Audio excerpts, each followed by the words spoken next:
అందరికీ good evening అండి. ఇంగ్లీష్లో ఆల్రెడీ నేను ఇవాల్టి మ్యాచ్ గురించి second semifinals India versus England మరి వాంఖడే స్టేడియంలో జరగబోతోంది. ఈ ఇంగ్లీష్లో నేను వీడియో ఆల్రెడీ అప్లోడ్ చేశానండి. Viewers choice point of view నేను తెలుగులో ఈ వీడియోని నేను అప్లోడ్ చేస్తున్నాను. ఇంకా గంట టైం ఉంది. 6:30కి వాళ్ళు టాస్ వేయబోతున్నారు. టాసు ఈ మ్యాచ్లో వైటల్గా మారిపోతుంది. ఏవైనా కానీ ఇప్పుడు మన ఇండియాలో చూసినట్టయితే చెన్నై ఒకటి, ముంబై ఒకటి, ఈడెన్ గార్డెన్స్ ఒకటి, ఢిల్లీ ఒకటి, ఇవన్నీ ఏమిటి అంటే వెల్ నోన్ గ్రౌండ్స్ అండి. ఇర్రెస్పెక్టివ్ ఆఫ్ ది అపోనెంటు ఏదైనా టీం ఇండియాకి టూర్ చేసినప్పుడు ఇర్రెస్పెక్టివ్ ఆఫ్ ది ఫార్మాటు ఈ గ్రౌండ్స్లో మనము మ్యాచెస్ అరేంజ్ చేస్తూ ఉంటాము. కాబట్టి అందరికీ కూడా ఈ గ్రౌండ్ లోపల టాస్ గెలిస్తే వెదర్ పాయింట్ ఆఫ్ వ్యూ ఎటువంటి డిసిషన్ తీసుకోవాలి, ఇటు టాస్ గెలిచాక వాళ్ళు బ్యాటింగ్ ఆడాలా బౌలింగ్ ఆడాలా అన్నట్టు విధంగా అందరికీ తెలిసిన విషయాలేనండి.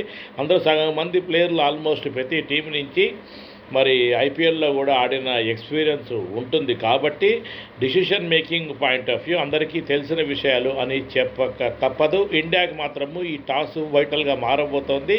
India combination point of view నేను మాత్రము అక్షర్ పటేల్ బదులు కుల్దీప్ యాదవ్ని కన్సిడర్ చేస్తున్నానండి. కుల్దీప్ యాదవ్, వరుణ్ చక్రవర్తి ఏమిటంటే అతని బౌలింగ్ పాయింట్ ఆఫ్ వ్యూ చాలా ఎక్స్పోజ్ మనం చేసేసాము. నెంబర్ ఆఫ్ మ్యాచెస్ అని ఎక్స్పోజ్ చేసేయడం వల్ల బ్యాటర్ బాగానే అతన్ని ఫేస్ చేస్తున్నాడు. వికెట్ తీసుకోవడం కూడా కొంచెము లిమిట్ అయ్యిందేమో. వరుణ్ చక్రవర్తి ఇదివరకులాగా మరి బౌలింగ్ లోపల ఎక్కువ వికెట్లు తీయలేకపోతున్నాడేమో అని నేను గమనించిన విషయం అది. ఏది ఏమైనా ఆ రోజు ఆ పర్ఫార్మెన్సు ఆ బ్యాటర్స్ ఎబిలిటీ మీదే బౌలర్స్ యొక్క సక్సెస్ ఆధారపడి ఉంటుంది. కాబట్టి నేను నెగిటివ్ కామెంట్ ఏమీ చేయటం లేదు వరుణ్ చక్రవర్తి మీద. కానీ మన ఇండియన్ స్పిన్నర్స్ని మాత్రము ధీటుగా ఎదుర్కొనే సత్తా ఆపోనెంట్ టీం కూడా ఉంది అని చెప్పడం నా ఉద్దేశం అండి. ఏది ఏమైనా టాస్ మాత్రము వైటలు ఇండియా టాస్ గెలిస్తే ఫీల్డింగే ఎంచుకోవాలి.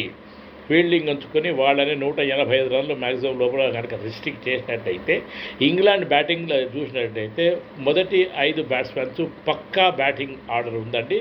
చక్కగా నిలకడగా ఆడి మంచిగా చక్కగా ఆడగలిగిన సత్తా ఉన్న టీం ఇంగ్లాండ్ టీము. లేకపోతే ఈ స్టేజ్ వరకు వాళ్ళు వచ్చేవాళ్లే కాదు.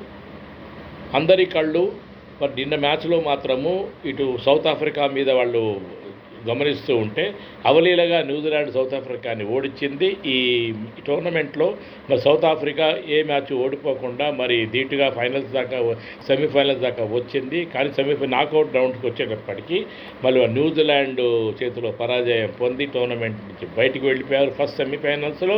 సో ఏదన్నా జరగవచ్చు. ఇండియా మాత్రం అప్రమత్తంగా ఉండాలి. Indian combination point of view నేను అభిషేక్ శర్మ మరియు సంజు శాంసన్ లాస్ట్ ఫామ్ని కంటిన్యూ చేయాలి. కనీసం 35 నుంచి 40 రన్లు కాంట్రిబ్యూట్ చేయాలి. అభిషేక్ శర్మ వైపు నుంచి ఒక 50 నేను ఎక్స్పెక్ట్ చేస్తున్నానండి.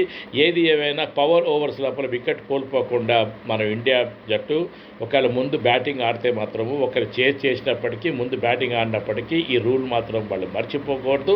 ఒకవేళ 2 వికెట్ల కన్నా కనుక ఎక్కువ కోల్పోతే మన పవర్ ఓవర్స్ ముందు 6 ఓవర్ల లోపల అవలీలగా వాళ్ళు మన తక్కువ రన్స్తోనే మన వాళ్ళు కంట్రోల్ చేసేస్తారు. ఒకవేళ మనం చేస్తూ కూడా ఇది ఒక 2 వికెట్కి పడిపోతే మాత్రము కష్టంగా వీళ్ళు మరి చేయడం మనం గమనించాము. ఏది ఏమైనా విరాట్ కోహ్లీ మరియు రోహిత్ శర్మ లేని లోటు మాత్రము ఇటు T20 ఫార్మాట్లో కనబడుతుంది. మరి విరాట్ కోహ్లీ క్యాప్టెన్సీ మరియు రోహిత్ శర్మ క్యాప్టెన్సీ చేసినప్పుడు వాళ్ళు కావాలనే వాళ్ళు టాస్ గెలిచి ఫీల్డింగ్ ఎన్నుకునేవారండి. దానికి అనుగుణంగా వాళ్ళు మంచి స్టార్ట్ రోహిత్ శర్మ షీకి స్టార్ట్ అయినప్పటికీ మరో పక్క 1 డౌన్ బ్యాట్స్మెన్ మరియు విరాట్ కోహ్లీ నిలకడగా ఆడడం వల్ల మనం చక్కటి విజయాలు నమోదు చేసాంలో కూడా అది మనకు తెలిసిన విషయమే. ఏది ఏమైనా ఈ మ్యాచ్ మాత్రం టాస్ మీద ఆధారపడి ఉందండి. ఇంకా ఈ వేరే పేర్ల గురించి వస్తే నేను అభిషేక్ శర్మ, సంజు శాంసన్తో పాటు మరి ఇషాన్ కిషన్, తిలక్ వర్మ, సూర్యకుమార్ యాదవ్, హార్దిక్ పాండ్యా, శివం డూబేని నేను తెలుసుకున్నాను. శివం డూబే బౌలింగ్ కూడా వేస్తాడు. కాబట్టి మరి రింకు సింగ్కి అవకాశం ఇస్తారా లేదా అనేది మాత్రం నేను I keep my fingers cross అండి. రింకు సింగ్ నేను తీసుకోవటం లేదు, అలాగే అక్షర్ పటేల్ని కూడా తీసుకోవటం లేదు. శివం డూబే తర్వాత బౌలింగ్ అటాక్ రాబోతోంది. హర్షదీప్ సింగ్, జస్ప్రీత్ బుమ్రా వీళ్ళిద్దరు మెయిన్ బౌలింగ్ అండి మనకి. వరుణ్ చక్రవర్తి, కుల్దీప్ యాదవ్. దిస్ ఈజ్ నా ప్లేయింగ్ 11 అండి. మరి రింకు సింగ్ మరి అకామిడేట్ చేయాలంటే ఎవరిని డ్రాప్ చేస్తారు అంటే సంజు శాంసన్ కనుక మొన్న మ్యాచ్ ఫెయిల్ అయి ఉంటే తప్పకుండా సంజు శాంసన్ ప్లేస్లో ఇటు అక్షర్ పటేల్ని కానీ ఇటు రింకు సింగ్ కానీ వాళ్ళు అకామిడేట్ చేసి ఉండేవారు. కానీ ఈ మ్యాచ్ కనుక సంజు శాంసన్ని ఆడిపించకపోతే చాలా అన్యాయం చేసిన వాళ్ళుగా మిగిలిపోతుంది భారతదేశ చరిత్రలో. అది మాత్రం నేను చెప్పదలుచుకున్నాను. ఇప్పటికే చాలా మ్యాచ్ల్లో సంజు శాంసన్ని వాళ్ళు కన్సిడర్ చేయకుండా అనేక సార్లు బయటికి లోపలికి సంజు శాంసన్ని బాగా పరీక్ష పెట్టిన విషయం తెలిసిందే. సంజు శాంసన్ కూడా అదే బాధపడుతున్నాడు.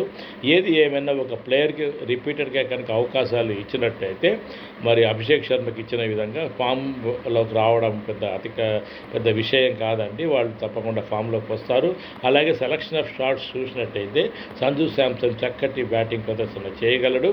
ఏది ఏమైనా సంజు శాంసన్ మరి అభిషేక్ శర్మ చక్కని స్టార్ట్ ఇచ్చినట్టయితే నేను చెప్పిన విధంగా మొదటి 6 ఓవర్ల లోపల వాళ్ళు 75 రన్లు ప్లస్ కొట్టి 80 రన్లు ఒక 8 రన్స్ పర్ ఓవర్ కనుక కొట్టగలిగి వికెట్ కోల్పోకుండా ఉంటే మరి 6 నుంచి 10 ఓవర్ల లోపల ఇంకొక 20 నుంచి 30 రన్లు కనుక వాళ్ళు యాడ్ చేసినటువంటిదే 125 రన్లకి వికెట్ పడ్డప్పటికే మిగిలిన బ్యాట్స్మెన్ అందరూ కలిసి మన స్కోర్ని సుమారు 200 పైన కనుక వాళ్ళు చేర్చినట్టయితే తప్పకుండా ఇండియాని విజయం వరిస్తుంది అని నేను నమ్ముతున్నానండి. మా వ్యూవర్స్ కోరిక ప్రకారము ఈ వీడియో నేను తెలుగులో అప్లోడ్ చేస్తున్నాను. ఇది నా combination of team. Kuldeep Yadav నేను తీసుకోదలుచుకున్నాను. మరి కుల్దీప్ యాదవ్ కనుక వాళ్ళు తీసుకోకపోతే వారు అక్షర్ పటేల్ని కంటిన్యూ చేస్తారు. అందుకనే అక్షర్ పటేల్ ఆర్ కుల్దీప్ యాదవ్. మహమ్మద్ సిరాజ్ మరి వెయిట్ చేయవలసి ఉంటుందండి. మరి మహమ్మద్ సిరాజ్ మరి ఎప్పుడు అవకాశం ఇస్తారో అనేది నేను గమనిస్తున్నాను. ఎందుకంటే నెక్స్ట్ మ్యాచ్ మాత్రము ఫైనల్స్లో ఇండియా చేరితే మాత్రము అహ్మదాబాద్లో నరేంద్ర మోదీ స్టేడియంలో ఆడబోతున్నాము. నరేంద్ర మోదీ స్టేడియం మీద నాకు కొన్ని అభిప్రాయాలు ఉన్నాయండి. అది మాత్రము ఫైనల్స్కి అనుగుణమైన పిచ్ కానే కాదు. మనం ఏమిటంటే ground capacity, accommodation point of view, revenue point of view చూడకూడదండి. అది గ్రౌండ్ అయ్యుండవచ్చు సైజ్ పాయింట్ ఆఫ్ వ్యూ. కానీ పిచ్ పాయింట్ ఆఫ్ వ్యూ మాత్రము we have to keep our fingers cross. ఇటు బ్యాటింగ్ ఆడినప్పటికీ బౌలింగ్ ఆడినప్పటికీ ఎక్స్పెక్టెడ్ రిజల్ట్స్ మన ఫేవర్లో రావు. ఎందుకంటే ఆ పిచ్ మరి కంప్లీట్గా బ్యాటింగ్ పిచ్చు గా బిహేవ్ చేసినప్పటికీ first innings point of view, second innings వచ్చేటప్పటికి బాల్ లో కీప్ అవుతుంటుంది. ఎక్స్పెక్టెడ్ మరి బాల్లో రైజ్ లేకపోవడం వల్ల ఫీల్డ్ సెటప్ ఒకటి కష్టమవుతుందండి. మరి మన ఫీల్డింగ్ మాత్రమే ఉంటుంది. అది మనకు తెలిసిన విషయమే. ఇప్పుడు మనం ఆడబోయే మ్యాచ్ వాంఖేడే స్టేడియంలో మాత్రము హై క్లాస్ ఫీల్డింగ్ డిస్ప్లే లేకపోతే మాత్రము ఇండియా ఈ మ్యాచ్ చేజార్చుకుంటుందండి. కాబట్టి క్యాచెస్ విన్ ద మ్యాచెస్ అనే తీరుగా మరి చక్కటి ఫీల్డింగ్ ప్రదర్శన, డిఫెన్సివ్ ఫీల్డింగ్ పెట్టి మొదటి నుంచి వాళ్ళు చక్కటి ఫీల్డింగ్ ప్రదర్శన చేసి కనుక ఇంగ్లాండ్ టీం కనుక ముందు బ్యాటింగ్ ఆడితే వాళ్ళని సరైన 160, 170 లోపల కనుక కట్టడి చేసినట్టయితే ఇండియా ఈ మ్యాచ్ గెలవడం కష్టమేం కాదు అని కూడా నేను ఒక పాజిటివ్ స్టేట్మెంట్ ఇస్తున్నాను ఇండియా ఫేవర్లో. ఏది ఏమైనప్పటికీ టాస్ మాత్రం ఈ మ్యాచ్లో వైటల్ అవ్వబోతోంది. టీమ్ కాంబినేషన్ ఆల్రెడీ చెప్పాను. మరి రింకు సింగ్ని, అక్షర్ పటేల్ని నేను కన్సిడర్ చేయలేదు. సంజు శాంసన్ని కంటిన్యూ చేస్తున్నాను. అభిషేక్ శర్మని కంటిన్యూ చేస్తున్నాను. మరి ఇషాన్ కిషన్, తిలక్ వర్మ, సూర్యకుమార్ యాదవ్, మరి హార్దిక్ పాండ్యా, శివం డూబే, హర్షదీప్ సింగ్ మరియు Jasprit Bumrah, Kuldeep Yadav. This is my team అండి. మరొక వీడియో ముందుకు వస్తాను. ఏమైనా మీకు పాయింట్స్ మీరు నాకు చెప్పదలుచుకుంటే goodluckprasad@gmail.com తప్పకుండా మెయిల్ చేయండి. మనం డిస్కస్ చేద్దాం మంచి విషయాలు. నా పేరు సాయి ప్రసాద్ అలియాస్ సాయి ప్రకాష్.